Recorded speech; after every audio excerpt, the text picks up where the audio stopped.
spend a ton of money on the original seatbelts, or seatbelts that were specifically designed for your Type 3 squareback or a Type 3 fast or notchback.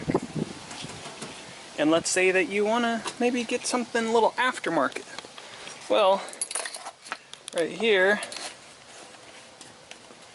got me from China some seatbelts.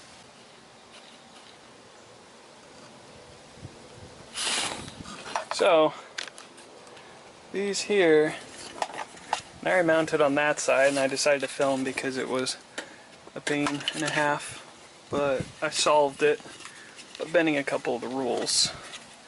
When I say the rules, I mean what it says in very broken English on the box of how to install this and what not to do.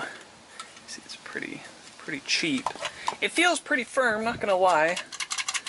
But I got some plans when I put the roll cage in here. So one of the big things to start out with in the car, there's a mount there and a mount right here. And this requires one mount, two mount, and three mounts. But there's only two here.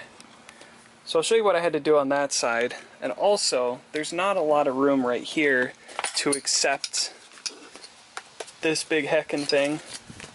So I'll also show you what I did. So what you're gonna do first is you're gonna mount this one up here just to get out of the way, and also so you can keep an eye on how you're orienting the actual buckle. So this, I will actually go like that, so it's across like that. Do the same on that side.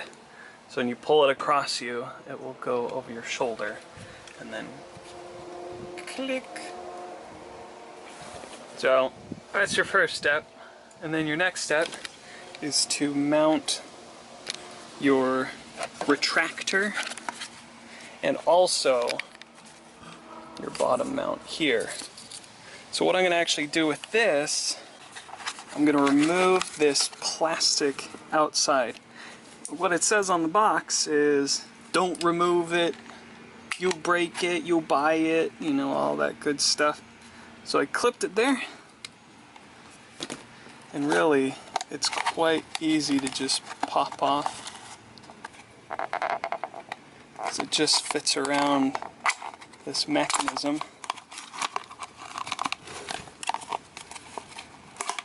You pop it out. So then you'll end up with this. And then this is where the next problem comes into play. Fitting it down here against this spot back there.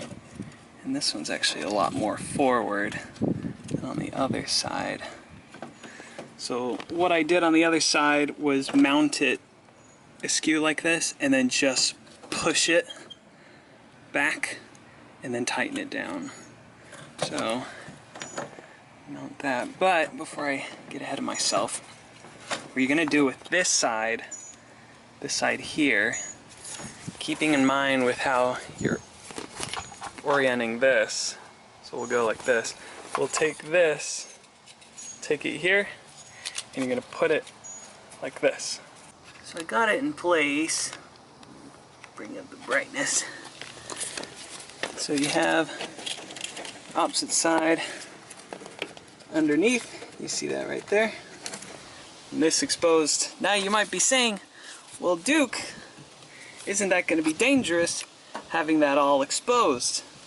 Well, it's only dangerous if you're stupid and if you have extremely long hair. But I'm not too worried about that being exposed. It pulls just fine. With that up there, handles just fine, and buckles in just fine there.